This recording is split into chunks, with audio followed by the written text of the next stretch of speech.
O áudio aí tá bom? Olá, olá, espectadores do Diário do Centro do Mundo, o DCM.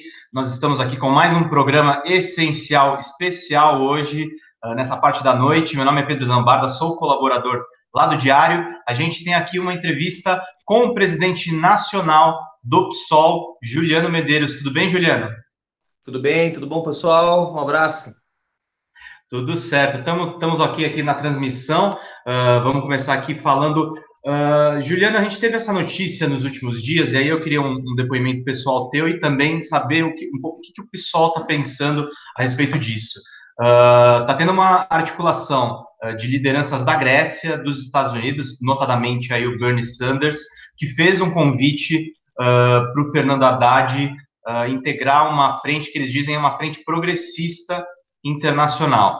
E também o Guilherme Boulos, que foi o candidato presidencial de vocês, acompanhei de perto, vocês fizeram uma campanha propositiva muito interessante, apontando, sempre fazendo oposição ao Jair Bolsonaro. Ele participou da conferência que a gente teve agora na Argentina, internacional também, junto com a Manuela Dávila e a Dilma Rousseff. Aí eu ia perguntar para você, Juliano, o que você acha dessa ideia de oposição internacional aos, enfim, aos regressos que a gente está tendo em políticas sociais? O que a gente pode esperar nos próximos anos, nesses 4 anos pelo menos, da esquerda, não digo só brasileira, fazendo oposição ao Bolsonaro no Congresso, mas também global a essas ações aí do Steve Bannon e da extrema-direita? Bom, primeiro, boa noite a todo mundo aí, pessoal que acompanha o Diário do Centro do Mundo, esse instrumento fundamental para democratizar a comunicação e garantir que mais gente tenha acesso ao outro lado da história, né? Afinal de contas, é sempre tão difícil a gente poder fazer as nossas ideias chegarem ao maior número de pessoas. Vocês são um instrumento fundamental para isso. Olha, o fenômeno do Bolsonaro é um fenômeno mundial. Não é o único país do planeta onde o populismo de extrema-direita chegou ao governo através das eleições. Esse fenômeno estava muito concentrado, principalmente no hemisfério norte. Estados Unidos, recentemente, com a eleição do Trump, mas também países como Hungria, como Polônia. Então, em diversos, Turquia, de alguma maneira também, hemisfério norte, embora um país que tem características de um país oriental, nesses países se expressou muito fortemente essas correntes populistas de extrema-direita. E como é que elas ganharam força? Há países em que elas estão muito fortes, mas ainda não chegaram ao governo, como é o caso da França, com a Marine Le Pen, o caso da Grécia, com a Aurora Dourada, na Alemanha, Alternativa pela Alemanha. Há diversos partidos que a gente pode chamar, em alguns casos, de neofascistas, em outros casos são partidos populistas mesmo, de direita ou extrema-direita. Eles se alimentam de uma tremenda insatisfação, de um tremendo ceticismo com a política e com os arranjos institucionais, democráticos desses países. Então, a globalização, ela não entregou tudo aquilo que prometeu, não entregou desenvolvimento, distribuição de renda, pelo contrário, promoveu mais concentração, mais desigualdade, menos oportunidades. A gente tem visto o impacto da globalização, por exemplo, na crise migratória da Europa, nos Estados Unidos, né? E isso gerou um grande ceticismo com os partidos tradicionais, seja os partidos de centro-esquerda, os social-democratas no caso europeu, seja com os partidos conservadores mais tradicionais. Isso deu espaço para surgir essa corrente, que é uma corrente internacional de extrema-direita. Agora veja, é um fenômeno internacional, então é preciso que a resposta também seja internacional. Esse fenômeno chegou no hemisfério sul, nas Filipinas com Rodrigo Duterte e agora no Brasil com Jair Bolsonaro. E não há razão para crer que vai parar por aqui. Porque, como eu disse, é um fenômeno que responde ao ceticismo, às frustrações que a própria globalização capitalista e neoliberal produziu nos últimos anos. Então, eu acredito que é provável que essa corrente ela passe a ter um certo protagonismo em nível internacional, o que vai exigir também das forças democráticas e progressistas uma maior articulação.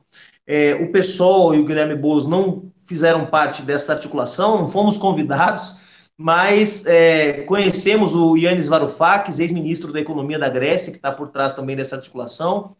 Conhecemos o movimento Our Revolution, que é um movimento que dá sustentação, digamos, às ideias do Bernie Sanders nos Estados Unidos.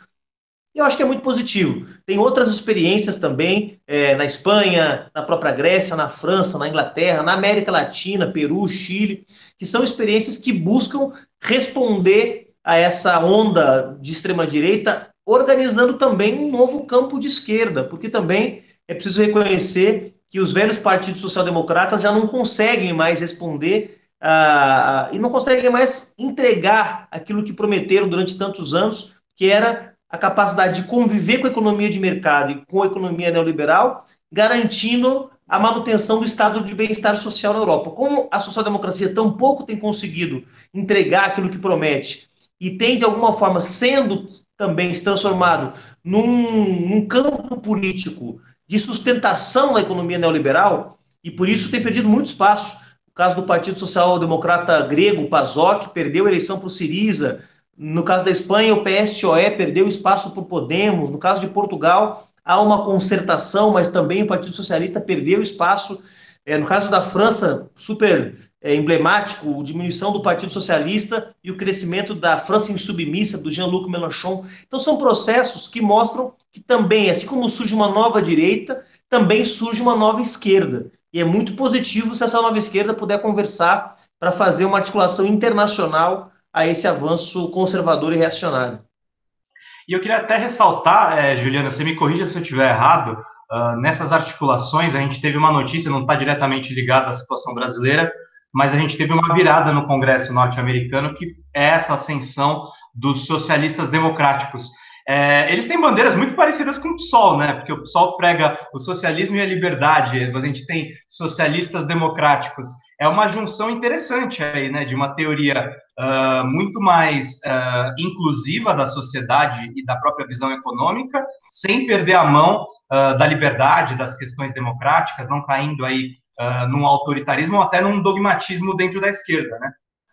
Eu acho que tem tudo a ver. A gente tem tentado, dentro, claro, das nossas limitações históricas e teóricas, a gente é um partido composto originalmente por dissidentes do PT, então a gente traz coisas boas e coisas ruins da própria experiência do PT. Mas há uma geração de lutadores e lutadoras sociais que tem se somado ao PSOL, há uma nova geração chegando. Eu mesmo tenho mais anos de militância já no PSOL, 13 anos de militância no PSOL e 7 que eu tive no PT. Então já é uma geração que já está, digamos assim, arejada por uma nova experiência partidária, né?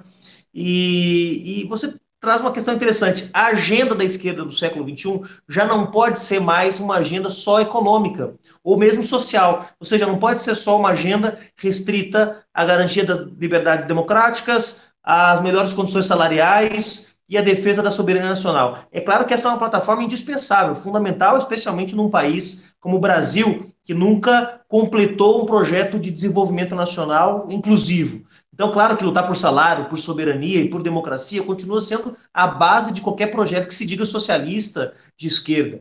Mas a gente precisa agregar a essa agenda novos elementos que explodiram nos últimos anos. O principal deles, talvez, é a questão socioambiental, que nós estamos chamando de ecossocialista. Não é mais possível pensar que só desenvolvendo as forças produtivas você vai garantir que com o bolo crescendo, na velha fórmula desenvolvimentista, será possível garantir igualdade para todo mundo. Se você esgotar os recursos naturais do país, não vai ter igualdade para ninguém, porque você vai exaurir o potencial de riquezas que o próprio país tem, devastando o meio ambiente, devastando as reservas naturais. Então, a questão socioambiental, junto com a questão das opressões, ou seja, os direitos das mulheres, os direitos de negros e negras, de indígenas, da comunidade LGBT, compõem uma nova agenda que precisa ser harmonizada, vamos dizer assim, com essa agenda histórica da esquerda. O DSA tem feito isso nos Estados Unidos, tem procurado fazer. A gente acha que outras experiências como essas que eu mencionei, da França Submissa, do Podemos, do Bloco de Esquerda de Portugal, estão conseguindo fazer isso com certo êxito e a gente modestamente está tentando se conectar com esses processos internacionais que a gente acha super interessantes. E aí eu ia te perguntar, agora saindo um pouco do contexto global e entrando um pouco no nosso caso em particular, aí eu vou falar de uma coisa concreta. A gente teve uma articulação, está havendo, na verdade, de algumas figuras que se identificam com a esquerda, a gente não dá para bater o martelo que são realmente, e realmente figuras de esquerda. A gente tem, depois da eleição, a gente teve aquela postura pelo menos na avaliação da maioria dos colunistas do DCM, extremamente ambígua do Ciro Gomes no segundo turno, de não manifestar apoio explícito ao Fernando Haddad, depois de, enfim, diversos ataques que ele promoveu ao Jair Bolsonaro, talvez por um cálculo eleitoral pensando em 2022, e o Ciro já está trabalhando junto com a rede de sustentabilidade da Marina Silva e com outras legendas. A gente tem o PSB e até algumas alas do PCdoB, e aí eu digo que realmente é um pessoal que esteve conosco nas eleições, numa frente progressista, eu não diria 100% sem o PT, porque o PCdoB é um aliado histórico, mas, enfim, conversando entre eles para ter uma articulação alternativa. E aí, Juliano, pegando um pouco da história do PSOL, a gente tem o partido na fundação, ele sempre fez, na verdade, ele continua fazendo oposição à esquerda do PT, sempre fez esse antagonismo, mas nos últimos anos, talvez, e aí você me corrija se eu estiver errado, em virtude do golpe parlamentar que a gente sofreu, em virtude dessa ascensão dessa extrema-direita, do próprio desmonte que o governo Temer teve, vocês tiveram uma grande discussão interna, mas a posição majoritária do PSOL é, de uma certa forma, eu não diria, para usar o palavreado da direita, vocês não são linha auxiliar do PT, mas vocês estão alinhados ao projeto de inclusão social que começou nos anos Lula, e vocês têm uma crítica a respeito disso, com as alianças de direita que foram formadas.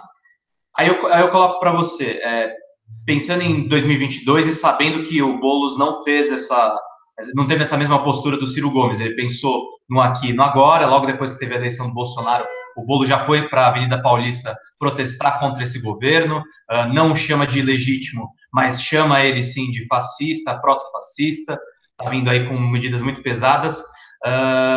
Aí eu pergunto para você, essa hegemonia do PT, e até a hegemonia que a gente tem agora, não é só a questão da figura do Lula, você tem o Fernando Haddad se firmando como uma liderança. Você acha que essa hegemonia do PT é um problema? Você acha que o PT tem capacidade de compor com vocês na oposição nesses 4 anos? O que o PT vai fazer no meio desse processo? Bom, eu não posso responder pelo PT, né? Posso falar o que nós do PSOL estamos defendendo. Mas pode dar sua opinião. Claro, claro, e posso tentar, digamos assim, dizer o que eu acho que deveria ser feito, vamos colocar nesses termos, né? Bom, primeiro, claro que nós fizemos já uma discussão no Diretório Nacional do PSOL e chegamos à conclusão que é muito importante, preservando as diferenças, preservando as particularidades de cada partido e de cada projeto político eleitoral que cada partido possa ter, não é pecado pensar eleitoralmente também, mas que o central nesse momento deveria ser colocar as diferenças um pouquinho de lado para pensar em termos de uma unidade tática mais firme, mais prioritária. Nós ainda não temos todos os elementos para poder caracterizar adequadamente o que vai ser o governo do Bolsonaro, mas as indicações que foram feitas aí nessa semana principalmente e na semana anterior também são muito preocupantes. Mostram que a retórica agressiva contra os direitos sociais, contra a esquerda, de criminalização, não é uma retórica só para distrair enquanto ele implementa uma agenda antipopular no campo da economia e dos direitos sociais. Na verdade, Bolsonaro revela a cada momento que realmente acredita nas bobagens, nos absurdos que são defendidos pelo entourage, pelo grupo que está mais próximo dele, e intelectuais como Olavo de Carvalho e outras nulidades da academia. Então, de alguma forma, as circunstâncias exigem um maior diálogo e um maior entendimento. Você usou como exemplo nossa postura depois do impeachment da Dilma em 2016. Veja a nossa situação. Nós somos um partido que ficou 13 anos e meio fazendo oposição aos governos do PT pela esquerda, portanto não era a mesma oposição que o PSDB fazia. A gente apoiava aquilo que era bom, a gente apoiou Minha Casa Minha Vida, apoiou Mais Médicos, apoiou o decreto da participação popular, a gente apoiava aquilo que a gente achava que coadunava com a nossa proposta de uma esquerda radical, de uma esquerda combativa e independente, e combatíamos aquilo que nós não concordávamos. Então, a gente combatia a política fiscal e tributária dos governos do PT, que mantiveram a mesma estrutura injusta que foi herdada do FHC, a gente combatia a política econômica, que em geral é uma política econômica que manteve intacto o tripé macroeconômico dos tucanos, a gente combateu as desonerações que a Dilma deu na ordem de quase 100 bilhões de reais para os setores enfim, em tese os setores produtivos, mas que na verdade isso não se revertia em investimento público. Então, a gente fazia oposição àquilo que era, nós considerávamos incorreto e apoiávamos aquilo que a gente considerava correto. E quando teve o impeachment, a gente não teve dúvida, a gente foi para a rua porque a gente entendeu que o que estava em jogo ali era algo muito mais grave, que o projeto que ia se impor pela ilegalidade que estava se cometendo o impeachment da Dilma, uma presidente que foi deposta sem nenhum crime comprovado, que aquele processo ia levar o país a um retrocesso. E a gente foi para a rua. O que nós estamos propondo é basicamente a mesma coisa. Não estamos defendendo que ninguém abra mão das suas posições críticas, das críticas que possam ter ao PT, ao CIO, ao PCdoB ou ao PSOL. O que nós estamos defendendo é que, nesse momento, é muito importante que os setores democráticos, progressistas e até mais, os setores nacionais, que sabem que o projeto do Bolsonaro é uma ameaça para o Brasil, que esses setores cheguem a um nível mínimo de entendimento no campo, no âmbito partidário, mas não só partidário. Também os movimentos sociais, a Frente Brasil Popular e a Frente Povo Sem Medo, que são as duas principais frentes articuladas pelo MST e pelo MTST, que é a intelectualidade crítica, que os artistas, que os setores progressistas da igreja, que haja um grande compromisso em defesa dos direitos sociais e das minorias que estão muito ameaçadas, das liberdades democráticas que estão ameaçadas nesse governo do Bolsonaro. Bom, você falou da hegemonia do PT. Hegemonia não é uma coisa que se impõe, é uma coisa que se conquista. E o PT conquistou a hegemonia no campo das esquerdas por ser o partido que durante 30 anos defendeu um certo modelo de partido, um certo modelo de esquerda, que encontrou eco, que encontrou amparo na esquerda social brasileira. Então o PT não constituiu essa hegemonia à força, foi uma hegemonia conquistada. E para se constituir uma nova hegemonia, isso leva tempo.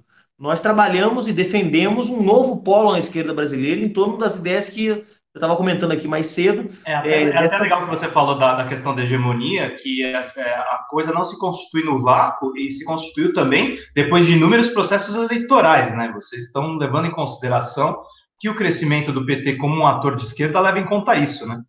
E leva em conta também, isso é importante, que outros atores antes hegemônicos perderam protagonismo. Perderam protagonismo porque a política no Brasil mudou, porque a esquerda no Brasil mudou e porque a esquerda no mundo mudou. Então o PT conquistou a hegemonia com a crise do trabalhismo, com a crise do PCB antigo, né, pré-liquidação do PCB de 92, que foi a criação do PPS, depois teve a reconstrução revolucionária do PCB em 95.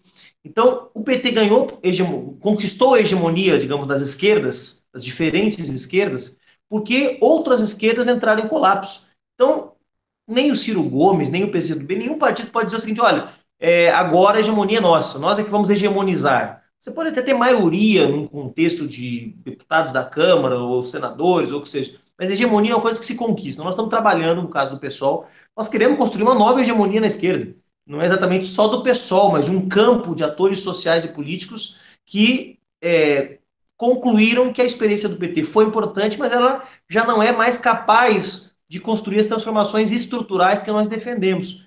Isso a gente faz com o máximo respeito ao PT. O PT vai continuar sendo uma força política importante no Brasil, vai continuar sendo uma força eleitoral muito importante, como são os partidos social-democratas europeus. Mas não é mais um partido disposto a fazer o enfrentamento que a gente acha que é necessário. Então, respeitando o PT, nós vamos buscar construir uma hegemonia. Mas essa hegemonia não vai ser decretada por uma aliança de 2 ou 3 partidos. Ela é um processo que se dá ao longo do tempo. E ela não pode, isso é muito importante, conflitar com as tarefas urgentes e emergenciais da unidade democrática. Então, a disputa pela hegemonia é um processo que se dá ao longo do tempo, que pode levar anos. Outra coisa são as tarefas imediatas que nós precisamos cumprir agora. Termino dizendo o seguinte, hoje eu tive uma reunião promovida pelo MST com vários presidentes de partido, parlamentares, lá na Escola Nacional Florestan Fernandes, em Guararema. E se disse uma coisa que eu concordo muito, oposição não se qualifica. Então não tem oposição propositiva, a oposição intransigente, a oposição, como diz, Nutella e a oposição raiz. Oposição se faz. E nós vamos fazer oposição contra qualquer medida que que afronte os interesses do povo brasileiro. E a gente espera contar com todo mundo, com o Ciro e com o Haddad, com o Boulos e com a Manuela, com o Requião e com a Marina Silva, se for possível. Ou seja, para defender os interesses do povo, a gente não escolhe aliados. Boa tua fala, e é realmente isso, principalmente porque nos tempos atuais a gente já está vendo a necessidade de se opor quando o presidente nem sentou na cadeira, né? Então, você vê a gravidade da situação, né? Pois é, a gravidade é muito grande. Eu ia perguntar para você, Juliano, agora uma pergunta menos elaborada, mas queria fazer um check-up com você. Qual pior indicação que você achou até o momento do Jair Bolsonaro para os ministérios? Eu acho que é uma pergunta que a gente faz entre nós jornalistas aqui, a gente não consegue chegar num consenso, porque quando a gente acha que está ruim, aí o cara me vira e indica essa figura para o Ministério da Educação. O que você acha das indicações do governo Bolsonaro? Eu acho que são todas muito ruins, mas elas têm características muito diferentes. Se você me dissesse assim, qual é a mais nociva para o país, aquela que realmente pode trazer prejuízos, eu acho que é uma disputa muito apertada entre o ministro Mandetta, indicado para o Ministério da Saúde, e o indicado para o Ministério da Educação, porque o Mandetta é um privatista, ele vai trabalhar dioturnamente para destruir o Sistema Único de Saúde, que é a única oportunidade que os pobres nesse país têm de ser atendidos de forma nem sempre decente, mas de forma pelo menos gratuita, né? Então, um sujeito que vai ter como missão destruir o Sistema Único de Saúde realmente é uma ameaça muito grave.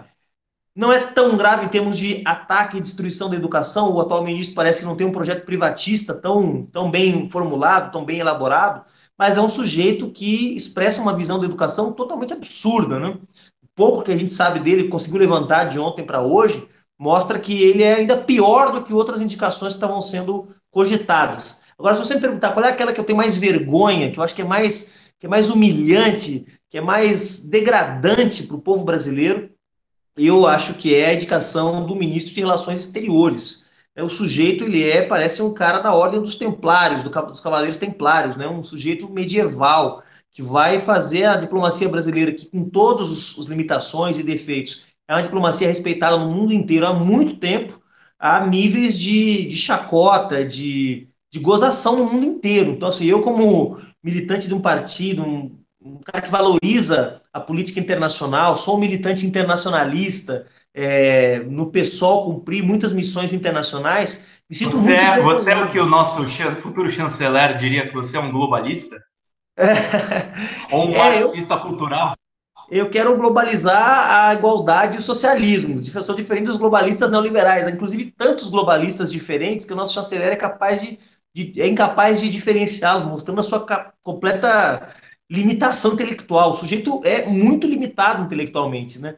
Então, o cargo de chanceler é um cargo muito importante, né, para a imagem do país no exterior, e me chocou muito, confesso que me chocou muito a indicação. Agora, se você vê a indicação para a presidência do Banco do Brasil, a indicação para a presidência da Caixa Econômica Federal, todas as indicações da equipe econômica é muito preocupante. Eu acho que esse casamento entre esse obscurantismo, né, que envolve um conservadorismo político e moral ao mesmo tempo, com esse ultraliberalismo que, vindo de um ex-militar, é algo um pouco chocante, né? De alguém que quer destruir o Estado brasileiro, vender todas as riquezas nacionais, que é um sujeito totalmente subordinado aos Estados Unidos, um cara que bate continência para a bandeira americana e para Israel, né, um Estado que implementa uma política de apartheid no seu próprio território contra as minorias. Quer dizer, isso tudo é bastante assustador. Como eu já disse, vai exigir da gente uma capacidade de diálogo muito grande.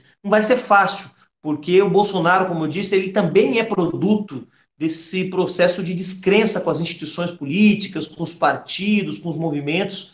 É quase um voto de antipolítica. Olha, o sujeito pensa, eu não acredito mais em ninguém, o candidato que estava liderando as pesquisas foi preso, não pode sequer concorrer nas eleições, os outros que eu estou vendo aí, que eu conheço, é todo mundo já figura carimbada, eu vou nesse sujeito aqui mesmo, é, é, porque é quase meu voto de desespero. Muita gente que votou no Bolsonaro votou assim, pessoal. A gente tem que ter claro que é óbvio que o bolsonarismo é um movimento que existe, que é formado por um núcleo de pessoas muito reacionárias, muito conservadoras, que odeiam as mulheres, odeiam os pobres, odeiam os negros, odeiam os LGBTs, mas há um contingente enorme de pessoas que votou desiludidos. E o nosso grande desafio vai ser se reconectar com essas pessoas e mostrar que a esquerda não é sinônimo de corrupção, não é sinônimo de ineficiência, não é sinônimo de vassalagem com nenhum país socialista, mas que esquerda é sinônimo de solidariedade, de fraternidade, de justiça social. É um tremendo desafio, não vai ser fácil, mas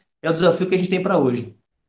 É um grande desafio e eu queria até perguntar para você, antes de avançar um pouco na questão da própria esquerda, voltando ao nosso assunto inicial, além das piores indicações, eu ia te perguntar, porque por trás do governo Bolsonaro a gente está vendo que tem uma articulação clara, inclusive de forças diferentes dentro desse espectro da extrema direita. A gente tem, por um lado, até uma característica que frequentemente é deixada de lado, porque esse neoliberalismo, de uma certa forma, ele é muito naturalizado. Você falou da indicação do Ministério da Saúde.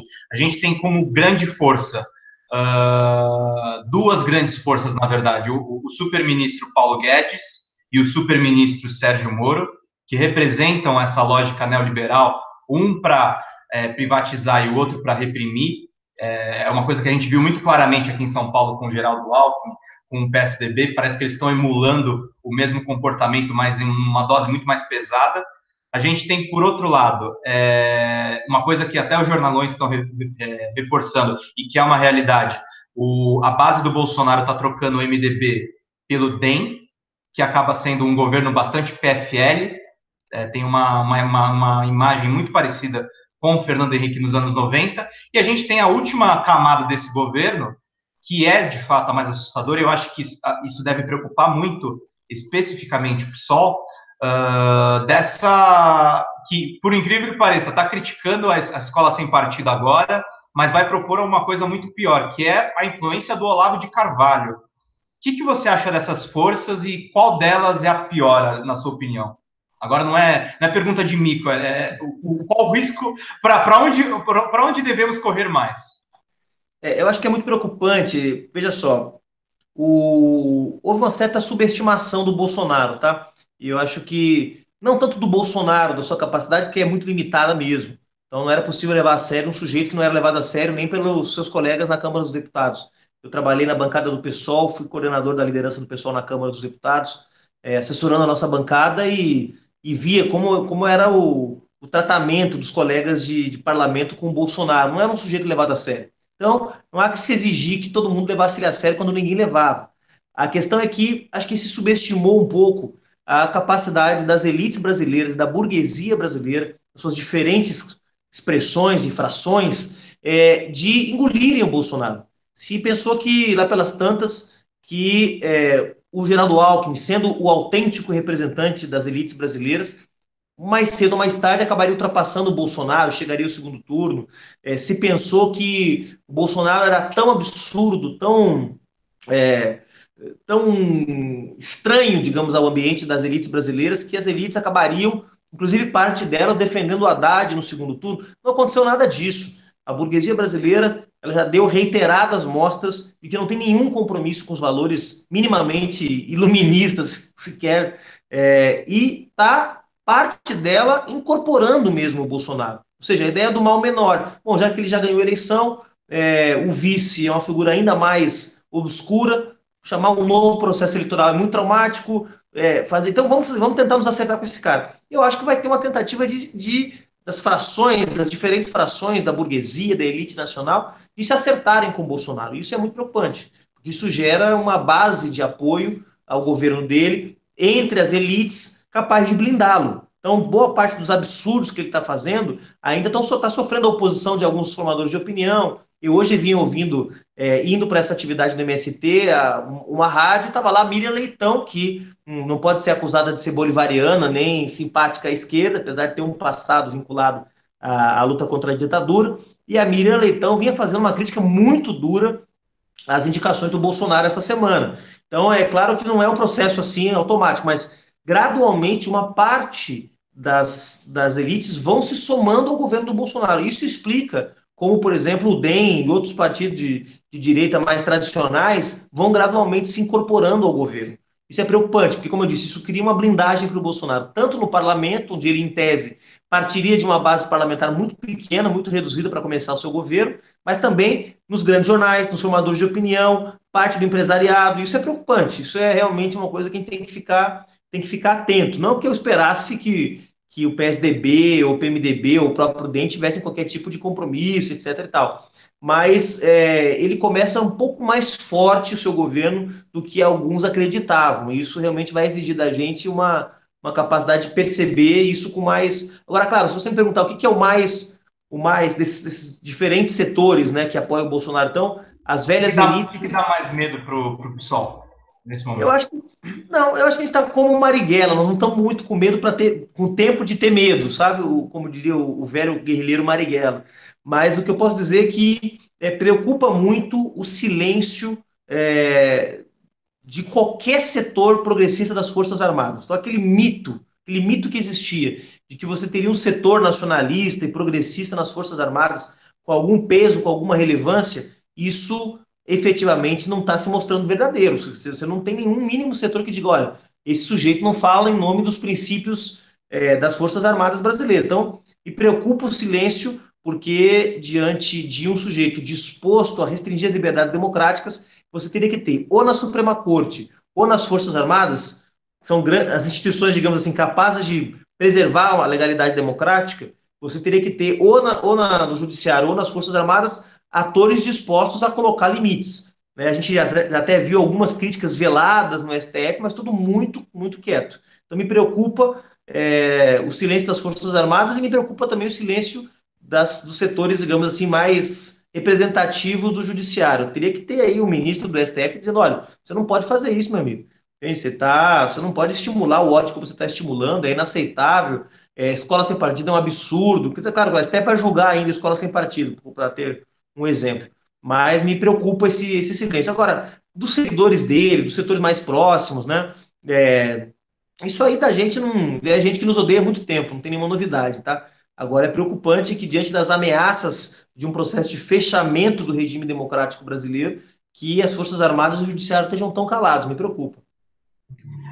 Tem um comentário de uma leitora que resume muito o que a gente está conversando aqui. A Jaqueline Terry falou que o Bolsonaro é uma marionete, só isso. Infelizmente, essa que é a dura realidade. Ele tem uma limitação, ele representou a frustração de muita gente, mas ele, no fundo, está sendo manipulado e ele se deixa manipular também. Juliana, só para encerrar a entrevista, que eu sei que você está com tempo limitado e, enfim, estamos se já se encaminhando para o final, eu ia fazer uma pergunta agora mais específica para o PSOL, porque você trouxe um posicionamento muito claro do partido, pelo menos da maioria, e da sua posição como presidente, mas a gente teve uma entrevista muito boa, aliás, não digo que foi uma entrevista ruim, mas do Marcelo Freixo dizendo que Lula livre não deveria ser a bandeira principal da oposição. Aí eu faço duas perguntas. Você, como presidente do PSOL, você acha que tem uma parte relevante do partido que concorda com o Freixo? E a segunda pergunta, você como pessoa, você acha que a questão do Lula livre ela é secundária nesse momento da oposição ou ela também pode ser uma prioridade? Bom, eu li a entrevista do Marcelo e conversei com ele também depois da entrevista para também entender um pouco como ele estava avaliando o cenário. O Marcelo é um cara muito importante no pessoal e ele representa uma certa posição média no partido. É importante a avaliação dele, e ele me deixou isso claro. Não é de maneira nenhuma que a prisão do Lula não seja uma prisão política ou que não seja importante seguir denunciando o caráter político intransigente da prisão do Lula.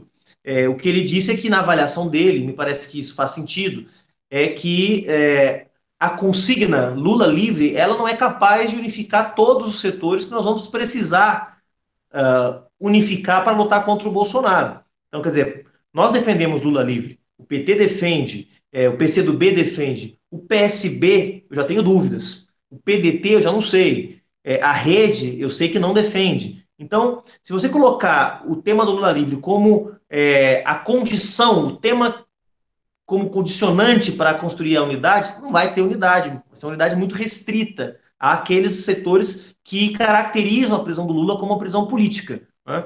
Então, Mas é engraçado você falar isso, desculpa te interromper, mas na mesma semana que uma liderança do Podemos, o membro fundador do Podemos, visitou o Lula e disse que o Lula é a democracia. Então tem uma coisa, eu entendo o seu ponto de vista, você está fazendo uma avaliação externa ao partido, o Brasil de fato, a gente está vivendo num país rachado, a gente está vivendo num país onde a esquerda briga entre si, mas lá fora esse discurso tem ressonância, né? Queria que você desenvolvesse um pouco também em cima disso. Eu acho que tem que ter, tem que existir uma campanha Lula livre, digamos assim.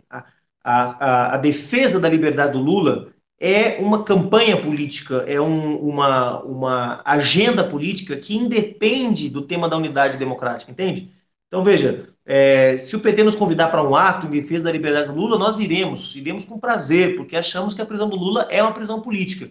Agora, daí a considerar que o centro da tática da esquerda brasileira deve ser a liberdade do Lula, porque isso é o instrumento mais adequado para derrotar o governo Bolsonaro, isso é bastante questionável e eu não sei nem se é a posição do PT, viu? Eu sei que o PT está travando um debate interno também sobre qual é a tática para o período, estão fazendo as discussões deles, esperamos que sejam boas discussões, mas não sei nem se no PT predomina a leitura de que a questão da liberdade do Lula é o centro da tática, tá? Então eu compreendo que nós não abrimos mão da nossa posição, defendemos a liberdade do Lula, nos somaremos às iniciativas que forem impulsionadas nesse sentido, é a posição oficial do partido, não só de um setor ou de outro, foi aprovado nas nossas instâncias, nós consideramos Lula um preso político e expressão de um processo de cerceamento das liberdades democráticas no Brasil. Então nós vamos lutar sim.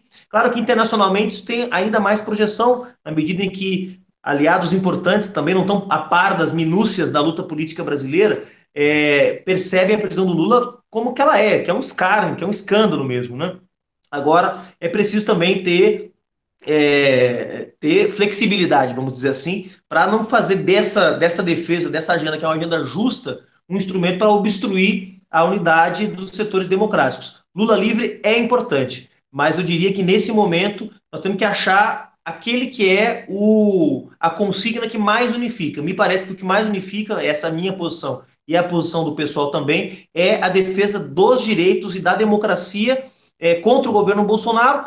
Dentro dessa agenda, vários temas vão estar incluídos, inclusive a liberdade do Lula, a defesa de justiça para Marielle, né, e outros temas que são temas, digamos assim, que mobilizam mais um partido do que outro, mas que são temas importantes dentro de uma agenda em defesa da democracia e dos direitos.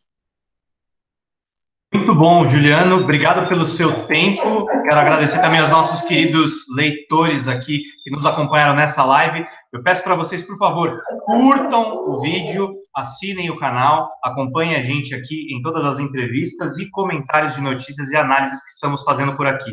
Obrigado, Juliano. Um abraço aí para todo mundo do PSOL. Valeu, pessoal. Obrigado pelo prestígio. Valeu, um grande abraço para o pessoal do Diário Centro do Mundo. Sigam nesse trabalho importante de vocês. E galera que está nos seguindo aí também, pode chegar lá nas nossas redes sociais, Twitter, Facebook, Instagram, e a gente continua compartilhando aí o que a gente está avaliando nessas redes também. Obrigado. Obrigado, gente. Até mais. Valeu.